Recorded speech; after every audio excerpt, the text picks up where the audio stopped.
A beautiful Wednesday evening to you. Thanks for joining me for tonight's show, in which we will talk about the gas panic and not gas shortage for much of, well, most all of Kentucky, and how the panic apparently appears to have eased some this afternoon. Nevertheless, an update there, COVID update state-wise, local-wise, some more to come later on in the week on that note. An update on the McGoffin County Rescue Squad media auction. Carter Conley's going to take about 60 seconds to spread a little good news. Pretty surprising news. I mean, to be completely honest with you, we'll have that. We'll have indictments, wrapping up those which were returned last week by McGoffin County Grand Jury. I have 3 men indicted on a total of well more than 40 charges combined, and a host of other news and information. Right around the latter part of the program last night, I made the comment, we're going to spend a couple of nights in the upper 30s, but no frost in the forecast yet. I left myself a little wiggle room. Kind of saw that coming. We do have a frost advisory in effect from midnight tonight till 9 o'clock in the morning, as such as some parts of eastern Kentucky and possibly the viewing area could see nighttime lows around 35, 36, 37 degrees. Other things of note weather-wise is that some frost is also possible, not just tonight, but tomorrow morning, and then thunderstorms during the evening hours Monday and Tuesday of next week. But you'll notice that there was no mention of anything unusual over the course of the weekend. It's still going to be quite nice. Your updated outlook in just a few moments. The governor wants to remind everyone that you can get, and this does apply to a large amount of people, essentially, if you have an income at or below 130% of the federal poverty guidelines, if you're approved or someone in your family is to receive benefits under the free and reduced price school lunch program, as a lot of students and families are, McGoffin County, Johnson County as well.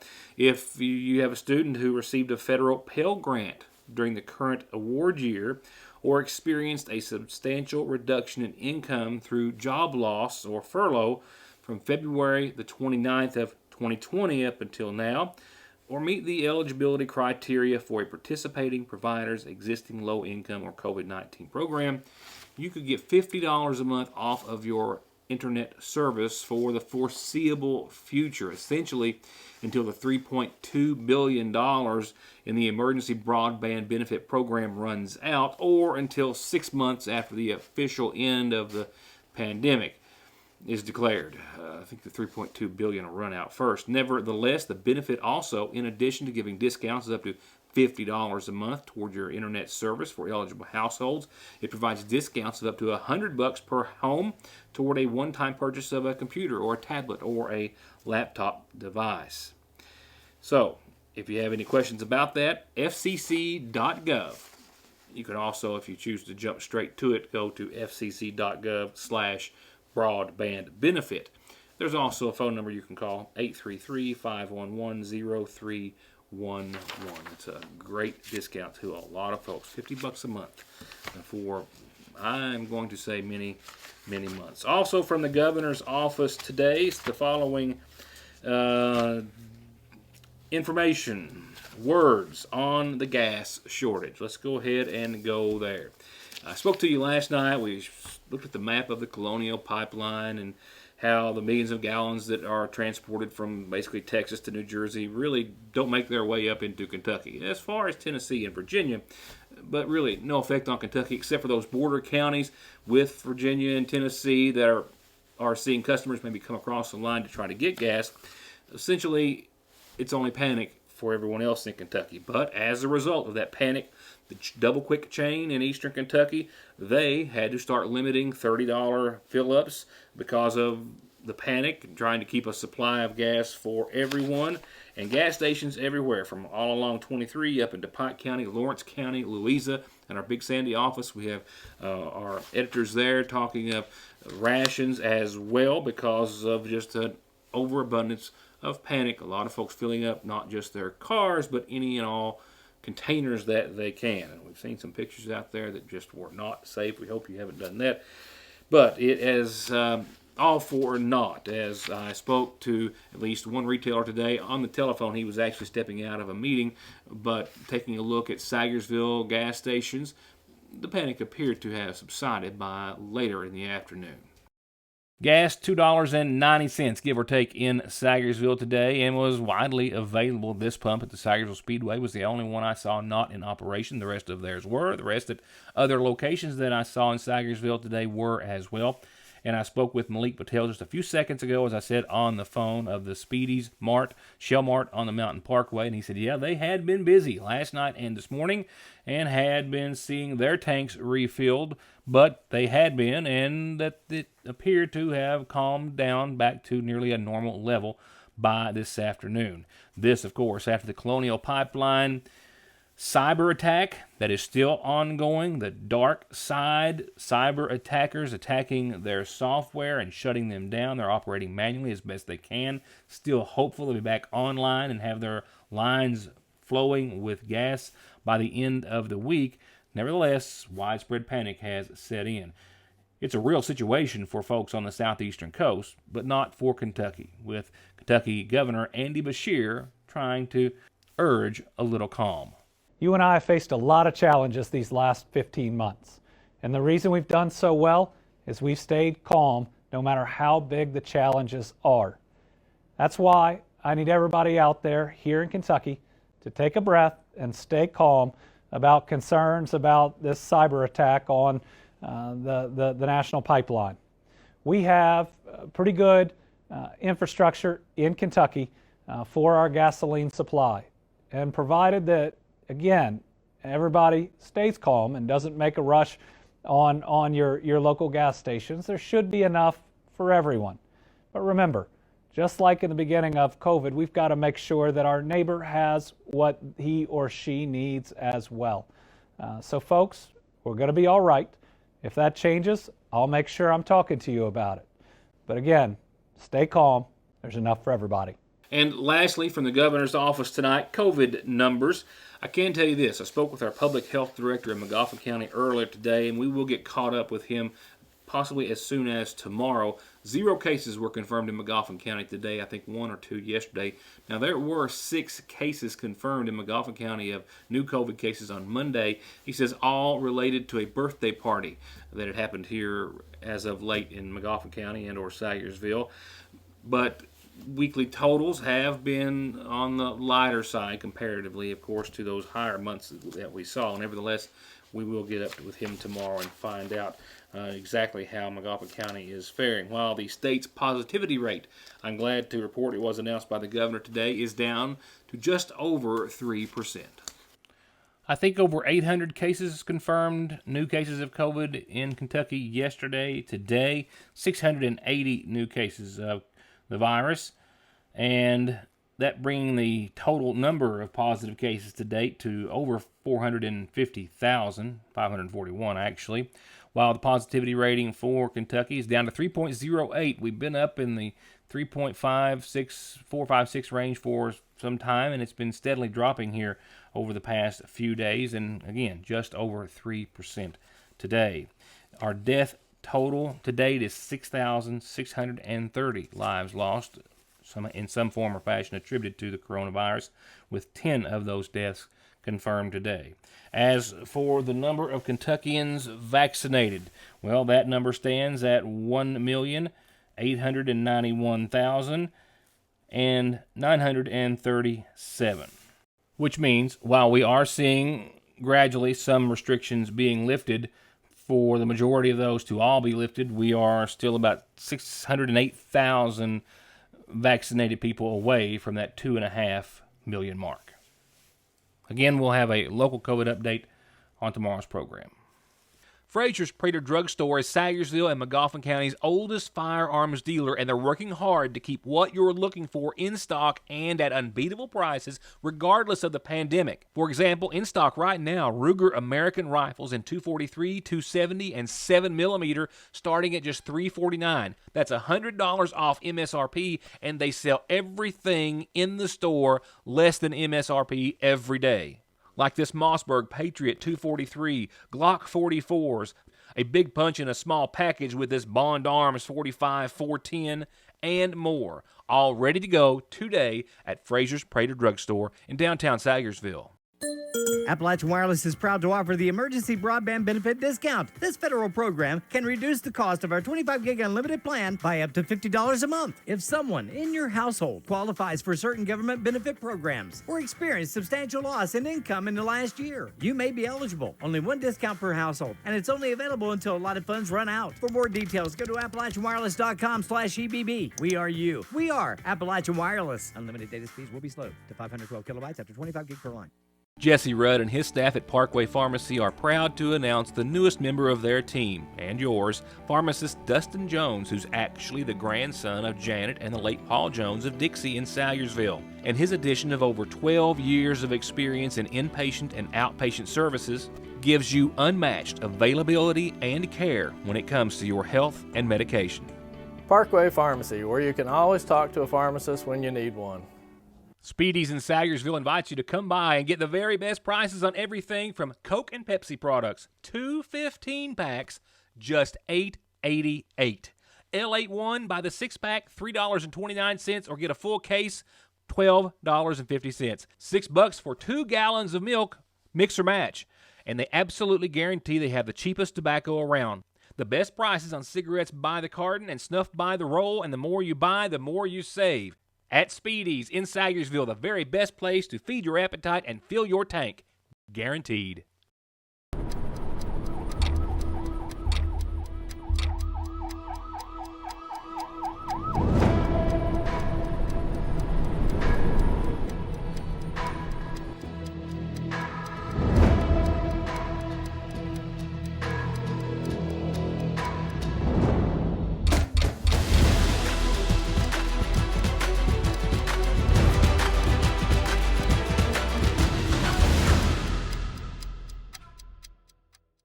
TracFone has brand new deals, brand new plans, and a brand new line of phones, and Fraser's Prater Drugstore has them all, like iPhone 6S's prepaid for only $114.99. We dare you to find it anywhere any cheaper. Yes, $114.99. So stay connected, stay in touch with major savings on all new TracFone plans and devices at Salyersville's Fraser's Prater Drugstore. Go with All Pro, and you'll always get a perfectly finished project backed by decades of experience and thousands of satisfied customers. Always with the best prices on everything from small to large remodels, bathrooms to kitchens to entire homes, or turnkey new construction on everything from garages, homes to retail space. And seamless gutters too. And All Pro still offers 0% financing for up to 18 months and long-term low interest rates on those big projects. For an estimate, call this family-owned business today. Look for a complete write-up on all of the indictments which were returned recently by the current Magoffin County Grand Jury in tomorrow's edition of the Salyersville Independent. Some other important stories that my editor Heather Oney is continuing to work on and cross T's and dot I's therein. It will be on newsstands early in the morning, thanks to Tim Stamper, and who will be getting up extra early, as he does every Thursday of life, essentially, except for the week of Christmas. Nevertheless, for tonight here on the program, I'll wrap up with our coverage of those indictments here in Magoffin County, with 3 people indicted. Between those 3 individuals, 3 men, totaling well more than 40 counts altogether. We'll begin with the case presented to the Magoffin County Grand Jury against Joshua N. Brown, 22, of Royalton, who was actually named in 2 separate indictments by 2 separate law enforcement agencies, both related to a series of events that happened on the night of the 14th day of March of this year. As I reported in the following days after the initial incident, he was reportedly being sought after by local and state police for a warrant in his name for assault in the 3rd degree of a police officer, that being Trooper Ryan Cottle of Post 9. That was when officers Jeremiah Watson with Salyersville PD and Tracy Salyer with Post 9 of the state police encountered him outside the Royalton area. I believe it was, as I earlier reported, Watson who encountered him first. And after trying to flee, he actually tried to, according to the officer, run down Watson with his car while he was on foot. That was in the Meadows area. And then, after still attempting to flee, he nearly hit head-on and appeared to the officer to do so in an intentional nature, nearly striking Trooper Salyer head-on as well, just outside the Royalton area. In all, there are 21 counts in the 2 separate indictments. Everything from wanton endangerment of a police officer in the first degree, fleeing and evading police in the first degree, resisting arrest, no operator's license, no insurance, speeding 23 miles per hour plus over the limit. Watson's indictment having 4 counts, 17 counts in all, in that brought from Trooper Salyer. Next, Anthony D. Saylor of Salyersville was indicted on a total of 11 counts. This goes back to police trying to make a traffic stop in front of Harper's Auto on Route 7. This actually took place, as I earlier reported as well, around the 22nd day of last May. And that was when Officer Jeremiah Watson of Salyersville PD tried to make a traffic stop, and a pursuit began all the way up 7 until finally the man behind the wheel, identified later as Saylor, crashed and then fled on foot. He was indicted with charges of criminal mischief in the first degree, fleeing and evading, wanton endangerment, first degree, 2 counts, as well as operating a motor vehicle under the influence of drugs. The wanton endangerment counts, 2 counts, result from 2 people who were in the vehicle with him at the time. And the third of the last of the indictments that I have to report to you for this go-around from the sitting grand jury, an 8-count indictment returned to the name of 32-year-old Kyle Poole of Salyersville. This is a police pursuit that started in downtown Salyersville at the Salyersville Speedway. Police tried to stop Poole. Officer Jeremiah Watson, he fled to the Mine Fork area, crashed his vehicle. It was found with 2 dogs tied to the floorboard. He was finally apprehended and now indicted on charges of wanton endangerment of a police officer in the first degree, fleeing and evading in the first, reckless driving, no registration, no insurance, and cruelty to animals for the 2 dogs which were found inside the vehicle he crashed. So the McGoffin County Rescue Squad media auction, didn't happen last year, didn't know it was going to happen this year, got off to a rough start, and it was over really quickly this year. So how did all that stack up? I'll tell you about that, or let someone else tell you about that in just a few moments. But right now, let's switch on over to tonight's McGoffin Farm Bureau calendar. First, a birthday phoned in honor of now 45-year-old Tammy Kemp. Tammy, with a lot of love from your Uncle Terry, Tanya, Trenton fam, and the friends. Happy 45th birthday to you. Happy birthday, Tammy Kemp. Happy birthday. Just 2 quick reminders. The Salyersville High School class of 71 celebrating their 50th year reunion this year in June, but they're having a meeting that is this week. That is this Friday at the public library. They hope that you'll join them, classmates, and help them plan and get everything going. That is 1 o'clock at the McGoffin County Public Library. Also, another reminder that sweet potato slip order forms can be obtained at the McGoffin County Extension Service to order Beauregard, Bonita, Covington, or Maraski sweet potatoes by the slip. 50 slips for $16, up to 1,000 for $72. Call 349-3216 to find out more. And they've always got more that you can find out about as well going on at the Extension Service. And remember, they're still very well on track to have the Farmers Market open at their new location in their new facility on West Maple Street in Salyersville later on in July. We'll be getting back with them. I had an interview with Miss Courtney just a few weeks ago. A few weeks ago? I'm not sure. Anyway, telling us all about it. And we'll tell you more as it gets a bit closer. Our friends at the McGoffin County Funeral Home, as you well know, sponsor nightly obituary listings, and tonight want us to remind you of services that'll start tomorrow at 1 for Herbert Holbrook Jr. of Falcon, who passed away on Saturday at his home, survived by his wife Patty, as well son Franklin Ray and daughter Tammy Salyer, 5 grandkids, 5 great-grandkids. Funeral services again tomorrow at 1 from the State Road Fork United Baptist Church. And services have now been set for Pooh Bear Howard, Timothy Pooh Bear Howard, 64, of Salyersville, who passed away Tuesday. Son of the late Homer and Mary Jenkins Howard. He's survived by his wife Vicki, son Timothy, daughters Kimberly Howard and Christy D. Howard, a sister Jewel Perkins, 3 granddaughters, and 4 great-grandchildren. Funeral services in his honor are going to take place Saturday at the McGoffin County Funeral Home starting at 1. Friends can visit the funeral home Friday after 6 for visitation. In lieu of flowers, the family has requested that contributions be made to the American Diabetes Association or the American Juvenile Diabetes Association in his memory. And services are still pending for Jimmy Booger Watkins, 67, of Sagersville. Those services to be announced soon by the McGoffin County Funeral Home. There's no missing that this is the new McFarland and Tinker Law Office location on the Mountain Parkway in the former Farm Bureau building in Sagersville, just like there's no denying that their nearly 60 years of legal experience has won their clients millions and millions of dollars in disability, auto accident, and wrongful death cases. It's where your case matters to you and to us. McFarland and Tinker. Also, Griffey approved.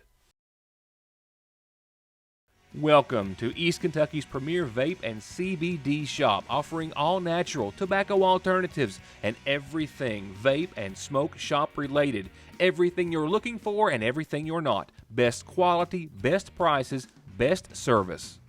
Come to Appalachian Smoke Shop for all your tobacco alternatives and accessories, as well as products like CBD, kratom, and legal THC that people are telling us they're using to treat pain, anxiety, depression, difficulty sleeping, and lack of energy, as well as just for overall wellness.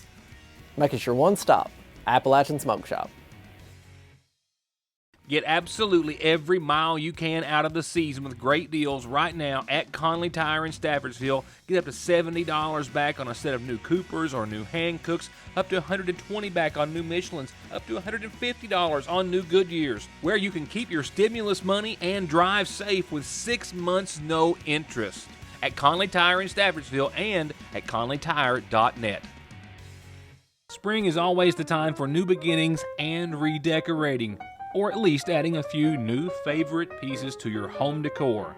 And the Seasonal Shop has just finished resetting their entire home decor section with all new merchandise. It's all there. Classic favorites, new trends, and the unusual pieces that can set your decor apart from everyone else. Farmhouse, timeless blue and white pottery, natural woods, beaded accents, bohemian, bees, lemons, copper, white pottery, and equestrian. It's all there.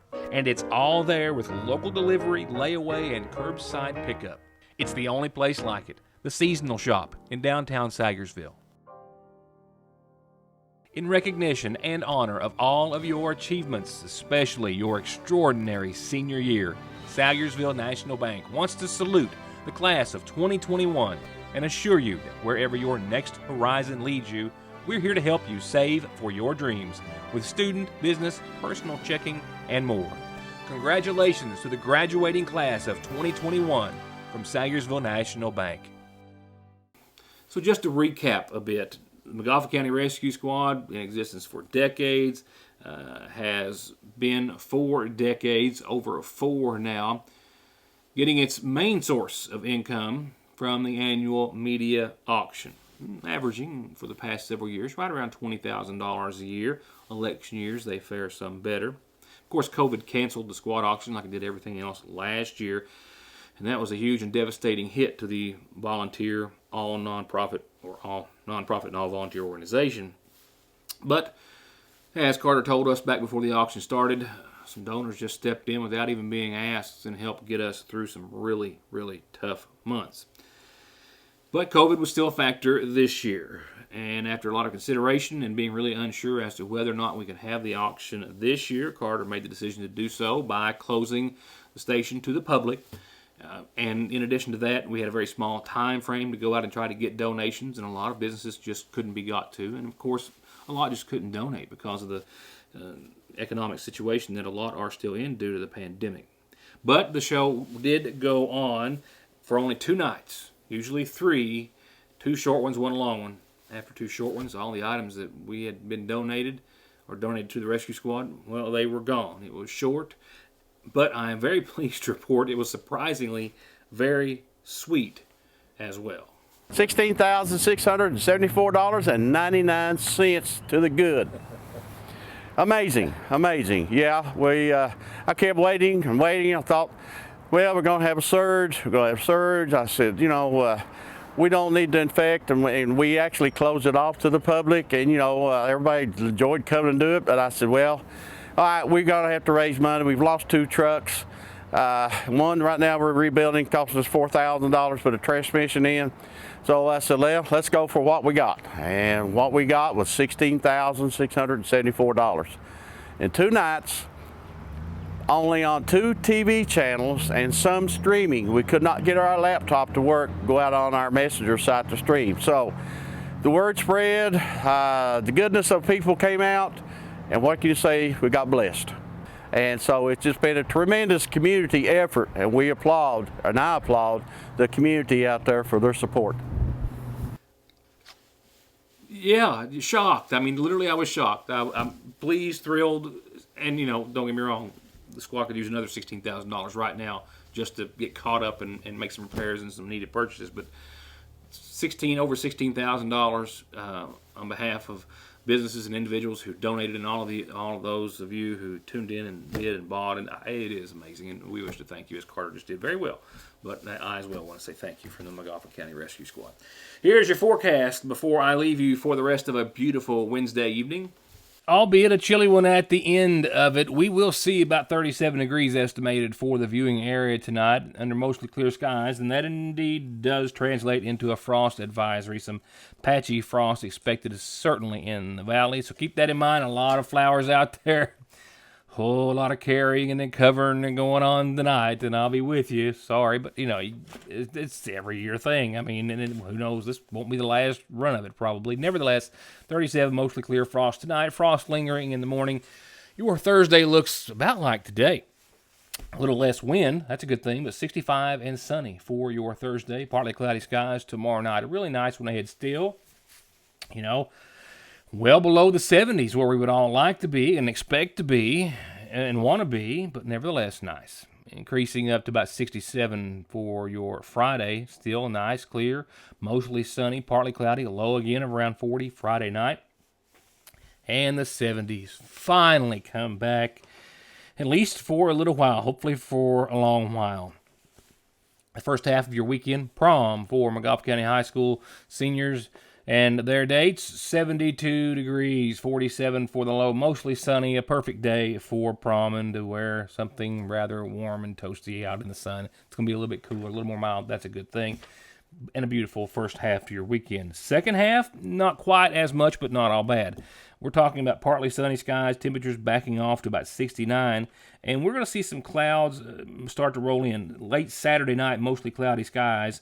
We'll see partly sunny skies Sunday and a 20% chance of showers, mainly afternoon, kind of mid to late afternoon shower chance, and then we'll get back to the 70s Monday, Tuesday, Wednesday, maybe beyond.